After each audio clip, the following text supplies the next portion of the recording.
Salut à tous les fans, Joe, comment ça va? Donc les gars, ça fait à peu près 2 mois qu'on n'a pas sorti une vidéo. Ouais, On s'excuse. Les gars, faut charbonner dans la vie. Mais ouais, le travail, quoi, l'école, tout ça. Mais maintenant qu'on est vers la fin du trimestre, bah on va pouvoir reprendre à peu près les vidéos. Et voilà, donc on va faire une autre vidéo en parallèle de ça qui va sortir en début de semaine prochaine. Qui va parler de un peu tout le début de saison. Mais là, celle-là, elle parle surtout de la Ligue des Champions. Du coup, on va faire un petit récap après ces 4 journées des poules. Et du coup, bah voilà, je suis avec Reda comme d'habitude et je te laisse te présenter ouais. après ces 2 mois. Quoi. Bah écoute, ouais, ça fait 2 mois on n'a pas tourné. La dernière vidéo, en plus, on l'avait fait sur un vieux logiciel de montage. On l'avait fait sur l'US Open. Écoute, là, on pense qu'on a trouvé notre logiciel de montage. Et en plus, il se trouve que dans le monde du football, il s'est passé des trucs assez dingues. Et surtout là sur la Champions League, le sujet sur lequel on va parler aujourd'hui. Bah écoute, je pense qu'on peut commencer dès maintenant. Hein. Je t'ai dit tout ce qu'il Voilà. fallait dire sur la pause pendant 2 mois. Voilà, Bah, on peut les gars, commencer. on va y aller groupe par groupe.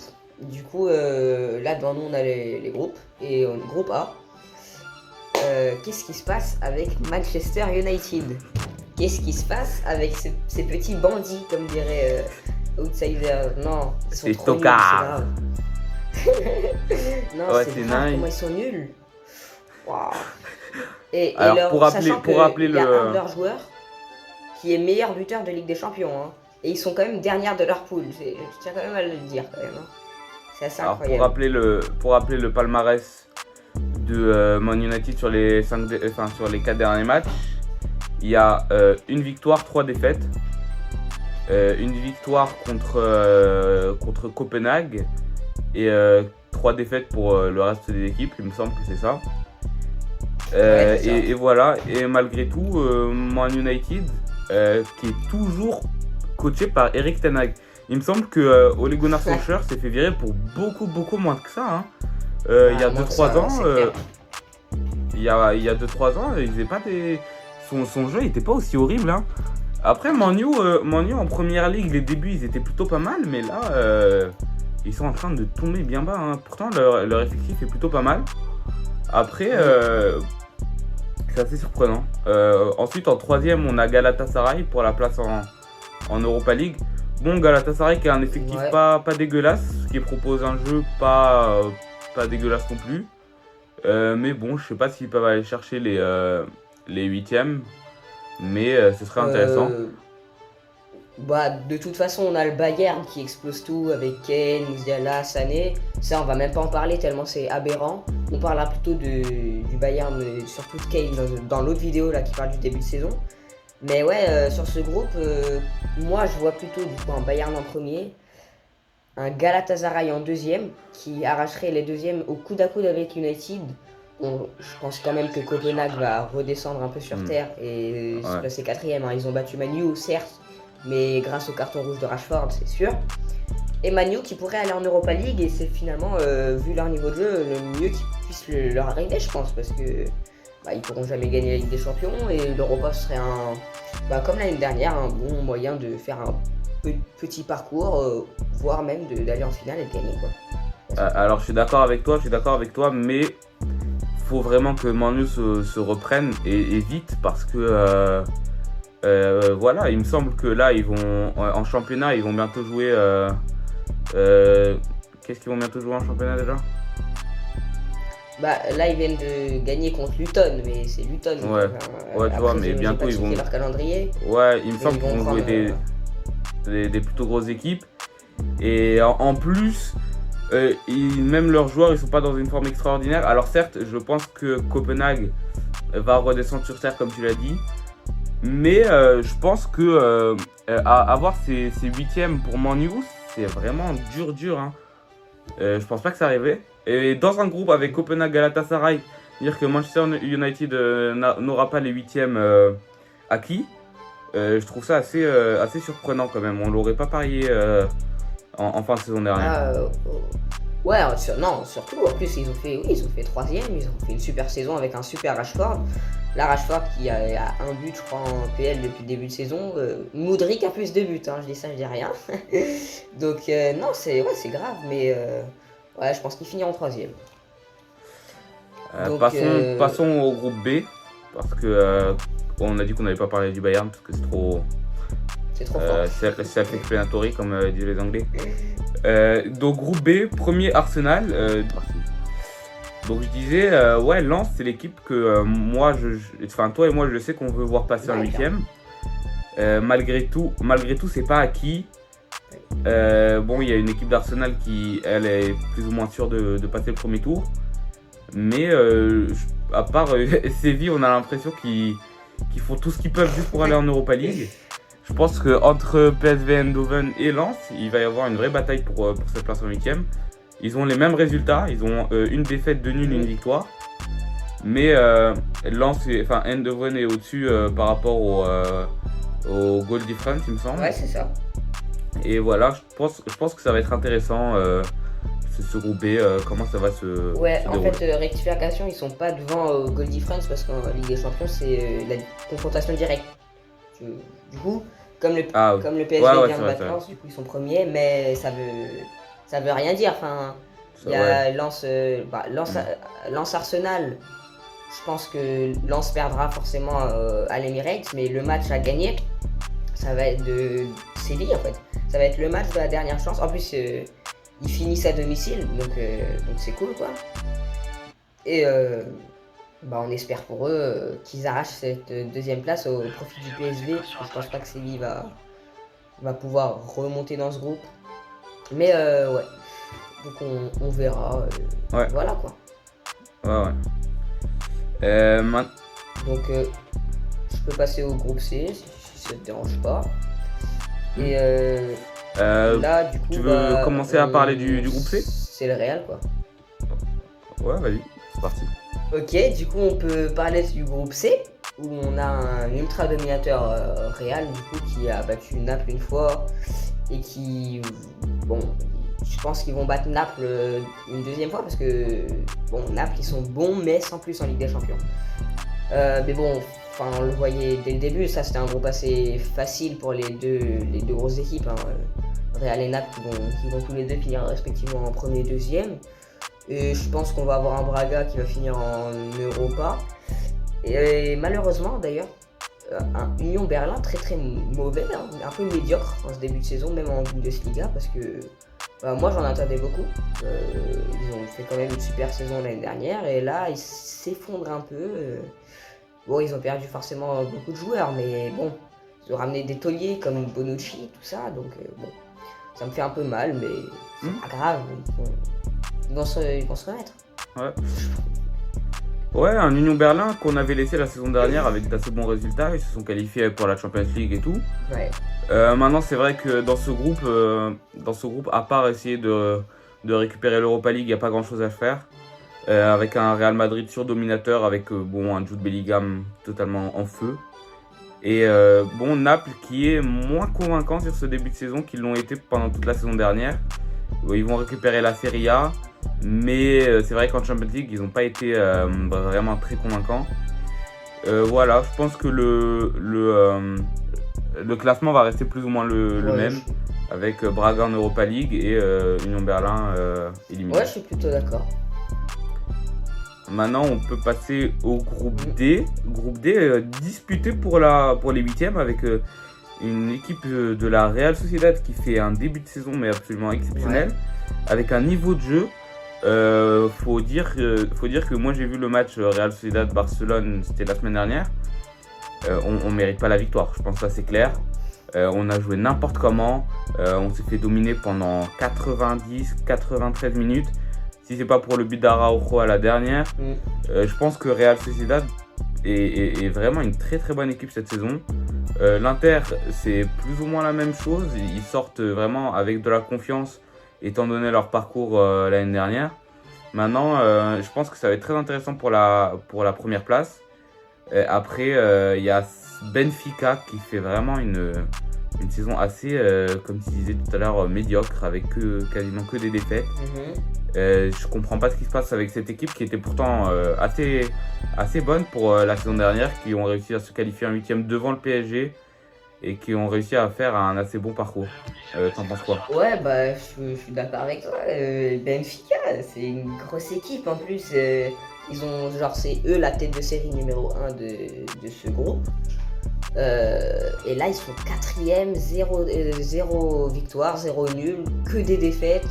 Du coup, 0 points, moins 6 de différence de but. Ils ont même perdu contre Salzbourg. Franchement, il n'y a rien qui va, surtout que, bon, ils ont fait revenir Di Maria quand même. Moi, ouais, je trouve ça inquiétant. J'ai pas regardé ce qu'ils font en championnat. Attends, je regarde. En championnat portugais. Mais pour avoir un niveau comme ça aussi faible en Ligue des Champions. Et pourtant, là, je suis en train de voir qu'ils sont 2e à 3 points du Sporting là. Au Portugal, ouais, je sais pas ce qu'ils nous font en Ligue des Champions, mais c'est très inquiétant. Franchement, ouais. C'est. Ouais, je pensais pas qu'ils seraient aussi mauvais, en fait. Tout simplement. Et pour revenir ouais, sur l'Inter Milan et la Real Sociedad, oui, c'est vrai. Surtout qu'on a l'Inter. Pour moi, je pense que l'Inter sera 1 et la Sociedad 2. Parce que l'Inter, en plus de la Ligue des Champions, ils sont premiers du championnat, ils tournent hyper bien. Moi, il y a mon petit crack Marcus Thuram qui vient de Guingamp, donc ça me fait hyper plaisir. Et ouais, voilà, donc c'est cool. En tout cas, c'est pareil que la première, hein, pareil que celle du Real. Il n'y a pas de débat pour les 2 premiers. Maintenant, c'est dans quel sens ce sera. On verra. Donc. On peut passer au groupe E, si tu me le permets. Avec un Atlético Madrid qui est premier, juste devant la Lazio avec 1 point de plus, qui elle-même est juste devant le Feyenoord à 6 points. Et bon, c'est Glasgow dernier avec 1 point. Atlético Madrid qui propose un jeu assez exceptionnel, qui propose du tiki-taka. L'Atlético Madrid qui fait du tiki-taka, c'est parce que c'est pas quelque chose que j'aurais espéré dire dans ma vie. Mais faut dire que le cholismo est en vie, comme ils disent sur Twitter. Et l'Atlético mené par un très grand Antoine Griezmann, ouais. qui va aller chercher le Ballon d'Or 2024, vous l'aurez entendu ici en premier. Et premier de leur groupe. Après, la Lazio en 2e, qui propose un jeu pas dégueulasse non plus.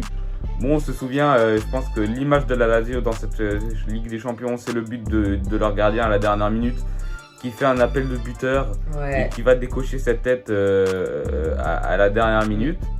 Et 3e, c'est une équipe qu'on a tendance à oublier, mais qui propose un jeu assez pas mal. C'est Feyenoord, qui est derrière juste par 1 point. Ouais. Donc je pense que cette qualification pour les 8e va être assez disputée. Ouais. Et le perdant de cette confrontation ira en Europa League. Je pense que Celtic Glasgow n'aura pas de miettes à grignoter sur ce groupe. Ouais, je suis totalement d'accord avec toi. En plus, moi, comment j'imagine ce groupe, je vais faire un Atlético en premier parce qu'il y a un énorme Griezmann, un énorme Morata qui, si je dis pas de bêtises, co-meilleur buteur de Ligue des Champions avec Højlund du coup. Ils font un super début de saison en championnat, en Ligue des Champions. Ils sont vraiment super bons. Bon, aller jusqu'à dire que Griezmann sera Ballon d'Or, ça c'est une autre histoire. C'est vraiment bon, c'est pas possible, je pense. Bon, on verra, mais voilà. Alors, Morata, juste pour corriger vite fait. Ouais. Morata est top 3 meilleur buteur avec 5 buts. Le meilleur buteur c'est Luc de Jong avec le PSG. Ah, ok, bah j'aurais pas cru. Et du coup voilà. Ah non mais oui, ok, je vois ce que tu veux dire. Mais c'est parce que le PSV ils sont passés par les qualifications. C'est pour ça. Ouais, c'est vrai. C'est pour ça. C'est exactement ça. Mais oui, donc dans tous les cas, même De Jong, De Jong on n'a pas parlé. Vous savez que c'est le 2e meilleur buteur sur la saison après Kane. Mais bon, on en reparlera sur les saisons je pense. Et du coup voilà, c'est un groupe que je verrai Atlético premier, Feyenoord en 2, Lazio en 3 parce qu'ils ont un peu de mal en championnat. Ils sont 10e, du coup c'est un peu plus compliqué pour eux. Mais ouais, du coup le Celtic forcément dernier puisque bon, c'est un peu compliqué pour eux. Voilà. Voilà. Et maintenant, le groupe que tout le monde attend. Le groupe de la mort. Le groupe F, le groupe de la mort, voilà. Comme on l'aime l'appeler. Euh, avec Dortmund en premier, PSG en deuxième, AC Milan en troisième et Newcastle en quatrième. Classement qui ne veut absolument rien dire étant donné la stature de ce groupe. Dans les groupes de la mort, tout peut changer jusqu'à la dernière journée. Donc, on va se baser sur le niveau de jeu et la qualité du jeu proposé. Voilà. Je pense que l'AC Milan s'est bien réveillé ces dernières journées. Et le match qu'ils ont proposé contre le PSG est absolument exceptionnel. Je pense que la performance de Leao, de Théo Hernandez et surtout de l'homme du match selon moi, de Ruben Loftus-Cheek, je pense que si l'AC Milan continue à jouer comme ça, ils pourront récupérer une place pour les huitièmes. Et voilà, Dortmund qui a comme l'AC Milan pas très bien commencé sa journée avec voilà, une défaite contre le PSG, etc. Et un nul contre Milan, qui se retrouve premier du groupe. Je pense pas que ça va durer selon moi.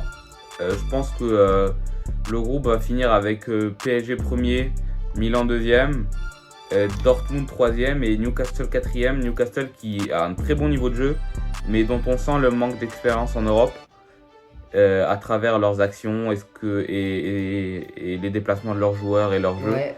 Je pense que dans 2-3 ans, ils auront une place premier garantie dans les groupes de Ligue des Champions, histoire qu'ils gagnent de l'expérience. Mais là, je trouve que c'est un peu trop tôt, selon moi. Je suis d'accord avec toi parce que, en fait, Newcastle, ils sont très bizarres cette année, je trouve. Ils sont forts, nuls, forts, moyens. Ils n'arrivent pas à trouver une régularité, en fait, dans leur jeu. Ça me dérange un peu, mais bon. Moi, si je devais parler de ce classement, je ne changerais pas grand-chose. Je suis à peu près d'accord avec toi. Ouais, je suis d'accord avec toi. Paris premier, ça me paraît normal. Parce que, en fait, Dortmund, qui sont premiers là actuellement, ça me choque de les voir premiers parce que le match qu'on a vu contre le PSG, de leur part, il était atroce. Il était vraiment nul. Donc, ils se sont bien réveillés. C'est tant mieux pour eux. Mais franchement, je pense que le PSG va finir premier devant Milan. Parce que Milan a aussi un bon niveau de jeu et des bons joueurs. En termes d'effectifs, je pense qu'ils sont au-dessus des deux autres équipes. Et bah du coup, Newcastle dernier et Dortmund troisième. C'est comme ça que je le verrai et on est d'accord. Donc ça me va bien. Passons au groupe G, groupe de Manchester City qu'on retrouve dominateur après leur victoire en Ligue des Champions l'année dernière. Et avec deux clubs, avec un Leipzig en deuxième place et l'Étoile Rouge et les Young Boys qui ont exactement les mêmes résultats. Ouais. Je pense qu'on va pas s'attarder longuement sur ce groupe. Je pense que le classement ne changera pas. Même avis, ce qu'on peut dire, c'est que City est juste trop fort. C'est aberrant ce qu'ils proposent. Ouais. J'arrive pas à voir d'autres concurrents à la Ligue des Champions avec eux. Enfin, il y a le Bayern, il y a le Real, mais honnêtement, en termes de niveau de jeu, c'est la même chose que l'année dernière. City est au-dessus de tout le monde. Après, c'est la Ligue des Champions, il peut toujours se passer quelque chose, mais voilà, on a City et Leipzig qui fait un très bon début de saison. Bon, juste, ils peuvent pas rivaliser malheureusement avec City, mais ils font super début de saison, donc ils seront deuxième et ils seront en huitième de finale, ça c'est sûr. Le dernier groupe, le groupe H, le groupe du Barça. Ouais. Qui vient de se faire renverser par Shakhtar Donetsk. Alors mon prono du Barça qui gagne la Ligue des Champions ne change pas. Moi je suis quelqu'un qui voit l'avenir, faut le savoir. J'ai lu le script, je sais ce qui se passe. Ouais. Le Barça ira en finale de Champions League. C'est mon pronostic. À savoir que je ne suis pas biaisé. T'es pas biaisé du tout. Voilà. Le niveau de jeu du Barça qui est absolument atroce, mais faut dire que c'est juste histoire de faire tourner, tranquillement. Voilà, on va jouer. Ça doit être ça. Pedri est sorti de son date avec l'infirmière, et donc espérons qu'il se concentre un peu plus sur le football. Et voilà, malgré tout, allez, un peu de sérieux, je pense que le Barça va rester premier. Malgré tout, il faut savoir qu'ils ont le même nombre de points que Porto, ça va jouer à la confrontation directe selon moi. Et voilà, donc c'est le prochain match Barça-Porto qui selon moi décidera de la première place du groupe. Après, je vois pas Shakhtar Donetsk vraiment inquiéter les deux d'en haut. Et bon, l'Antwerp, désolé pour les amis belges, mais bon, ils font pas grand chose depuis le début de Ouais, cette là Ligue des c'est Champions. dur, là, Anvers, ouais, c'est complicado, hein. Tout ce que je veux, c'est leur petit milieu, là, Vermeuren, 18 ans, viens à Chelsea, s'il te plaît. Non, mais ouais, pour parler du groupe, ouais, Shakhtar qui va être en Europa, je pense qu'ils vont. Franchement, ils sont une plutôt belle équipe. En plus, enfin, ça peut nous faire plaisir parce que avec le contexte là en Ukraine, c'est un peu compliqué, donc ils peuvent pas trop. Là, ils sont obligés de jouer à Hambourg, donc voilà. Mais moi, pour le coup, parce que je suis un fan de personne, je suis neutre, étant donné que Chelsea n'est pas en Ligue des Champions. Neutralité, ouh, c'est mal à la tête de la Non, mais neutralité. du coup, je pense que Porto va être devant Barça parce qu'ils vont les battre. Sur le. La fameuse neutralité. Non, mais s'ils les battent, on pourra dire que j'ai eu raison en étant neutre. Donc voilà. Et le scénario tristement qui va arriver pour le Barça, c'est qu'ils vont finir deuxième. Ils vont taper le Bayern et ils vont se prendre 16-4 aller-retour. La fameuse neutralité qu'on C'est ce attendait. qui va se passer. Bon, sur ce, je pense qu'on peut conclure la vidéo. Vas-y. Vous avez sûrement écouté une petite musique parce que pendant toute la vidéo, petite musique concoctée par le très grand Ilan Vadi, Lil Fire Ghost sur Instagram. On mettra les liens et tout ce qu'il faut en montage. Merci à lui. La force. Il nous en a tarif, besoin finalement. En ce moment, donc, Ouais. Faut qu'il devienne un DJ assumé pour qu'il nous fasse des vidéos. Et quand il sera connu, il nous promouvera. Voilà, c'est ça. Voilà. Allez, bisous les. Bah écoutez, salut.